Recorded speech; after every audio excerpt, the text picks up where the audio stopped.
Comment les araignées peuvent-elles survivre lorsqu'elles perdent une patte? Lorsqu'elles sont dans une situation dangereuse et qu'elles essayent de s'enfuir, elles peuvent perdre des pattes et les faire repousser seulement quelques mois plus tard. Elles survivront sans problème car la plupart du temps, leurs pattes se détachent au niveau des points de rupture. Ce sont des articulations qui contiennent des muscles qui se contractent, ce qui aide les araignées à minimiser la perte de sang. Si elles perdent une patte au niveau de la partie qui précède le point de rupture, elles perdront alors plus de sang et il leur sera plus difficile de guérir. En parlant d'araignées, as-tu remarqué qu'elles restent parfois immobiles pendant un long moment? Elles se figent en attendant qu'une proie potentielle se pose sur leur toile. Si une araignée bouge, elle gaspille de l'énergie et attire inutilement l'attention sur elle. Soit un oiseau affamé en quête d'un casse-croûte la verra, soit l'araignée restera affamée car les mouches auront moins tendance à s'approcher de la toile. Lorsqu'elle file une toile, elle dépense aussi beaucoup d'énergie. Même lorsque la toile est terminée, une araignée peut devoir attendre des jours ou des semaines avant d'attraper quelque chose. Il est donc important d'économiser autant d'énergie que possible. Les araignées chasseuses sont beaucoup plus actives, mais la majorité d'entre elles sont des prédateurs nocturnes. Elles passent leur journée à se reposer, cachées sous un rocher ou dans un nid. Les pommes de terre rôties peuvent rester chaudes pendant très longtemps et cela est dû à la croûte grasse et amidonnée qui agit comme une sorte de couche isolante.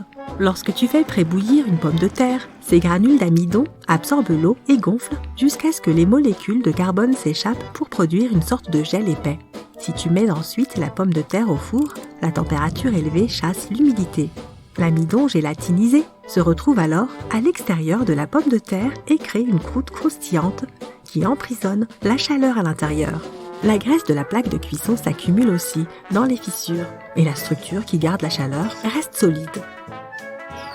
Les oiseaux ne s'électrocutent pas en se posant sur les lignes électriques car ce n'est pas la tension qui peut leur faire du mal, mais les différences de tension, sans lesquelles l'électricité ne circulerait pas. Donc si un oiseau se tient sur une seule ligne électrique à 35 000 volts, par exemple, l'absence de différence de tension permet à l'animal de rester en sécurité. Mais s'il étend accidentellement ses ailes et touche une autre ligne électrique qui est à une tension différente, cela ne se terminera pas bien pour lui. C'est la raison pour laquelle les compagnies d'électricité s'assurent qu'il y ait beaucoup d'espace entre les câbles.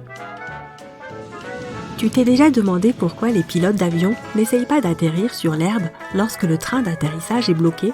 L'herbe peut sembler être une bonne option puisqu'elle est douce, mais cette surface n'est ni lisse ni régulière. Lorsque la pression est élevée, l'atterrissage sur l'herbe peut entraîner des mouvements imprévisibles et causer des problèmes tels que la formation de structures qui se produit à cause des rebonds et de la pression inégale. Cela peut même entraîner une fuite de carburant et empêcher l'ouverture des portes. Les crânes chauves ont tendance à être brillants alors qu'ailleurs sur le corps humain, la peau ne l'est pas. La plupart de notre peau est recouverte de minuscules poils qui lui donnent une sorte d'aspect velouté de duvet de pêche. Dans le cas de la calvitie masculine, les follicules pileux ont tendance à rétrécir et à se transformer en cellules de peau, ce qui signifie qu'il n'y a pas de cheveux du tout. Le cuir chevelu est particulièrement brillant grâce aux glandes sébacées. Elles produisent et sécrètent une sorte de matière huileuse qui protège notre peau. Les glandes sébacées sont situées sur toute notre peau, mais le cuir chevelu en compte beaucoup plus. Cette huile recouvre donc la peau, ce qui la transforme en une surface plus réfléchissante. Les chats domestiques se miaulent rarement les uns envers les autres, mais ils deviennent bruyants avec les humains, et cela pourrait être lié à la domestication. Le processus d'apprivoisement des chats a commencé il y a près de 10 000 ans. Avant cela, les chats étaient plutôt solitaires, ils rencontraient rarement d'autres chats. Ils n'avaient donc pas besoin d'utiliser leur voix pour communiquer entre eux.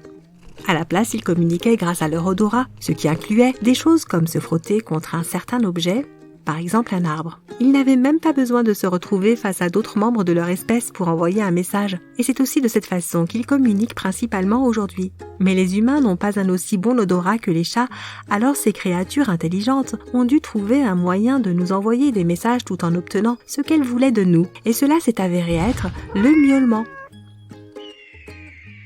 Si tu prévois une excursion d'une journée dans un désert, par exemple le Sahara en Afrique du Nord, tu voudras apporter une bonne crème solaire et beaucoup d'eau bien sûr, mais aussi un sac de couchage bien douillet si tu prévois d'y passer la nuit. Les déserts deviennent très froids pendant la nuit. Dans le Sahara, les températures passent d'un maximum moyen de 38 degrés pendant la journée à moins 4 degrés pendant la nuit. Cette variation spectaculaire se produit à cause de deux facteurs principaux, l'humidité et le sable. Le sable ne retient pas très bien la chaleur. Lorsque la lumière et la chaleur du soleil atteignent un désert, les grains de sable de la couche supérieure absorbent la chaleur, mais ils la rejettent dans l'air assez rapidement. Ainsi, pendant la journée, le sable rayonne l'énergie provenant du soleil, ce qui finit par chauffer l'air et entraîne des températures extrêmement élevées. Mais pendant la nuit, le sable perd à nouveau rapidement de la chaleur. Et cette fois, il n'y a pas de lumière du soleil qui réchauffe le désert. Cela rend le sable encore plus froid et conduit à une température très basse. Dans les déserts arides d'Atacama au Chili et le Sahara, l'humidité est extrêmement faible. Cela signifie que la quantité de vapeur d'eau dans l'air est presque nulle. Or, contrairement au sable, l'eau stocke bien la chaleur. La vapeur d'eau dans l'air piège la chaleur près du sol. C'est comme si tu recouvrais le sol d'une énorme couverture. Cela l'empêche de se dissiper dans l'atmosphère. De plus, lorsque l'air a un taux d'humidité élevé, il a besoin de plus d'énergie pour se réchauffer. Cela signifie qu'il faut plus de temps pour que cette même énergie disparaisse et que l'environnement se refroidisse. Comme il n'y a presque pas d'humidité dans les déserts, ces zones peuvent à la fois se réchauffer et se refroidir rapidement. Si tu chauffes l'eau de ton thé au micro-ondes, il aura moins bon goût que lorsqu'il est préparé avec une bouilloire. C'est parce que la température du liquide est le facteur principal d'un bon thé. L'eau doit atteindre l'ébullition pendant un certain temps avant que tu ne la verses sur les feuilles de thé. Qu'elles soient en vrac ou en sachet, c'est plutôt facile à faire avec les bouilloires à thé, qu'elles soient électriques ou sur la cuisinière. Lorsque le brûleur ou l'élément chauffant électrique est allumé, l'eau au fond du récipient se réchauffe. Et comme elle se réchauffe, l'eau dans le reste de la bouilloire arrive au point d'ébullition. A l'inverse, un micro-ondes ne chauffe pas de bas en haut. Il crée des ondes électromagnétiques qui sautent aléatoirement autour du four. Tu l'as probablement remarqué lorsque tu essayes de réchauffer des restes.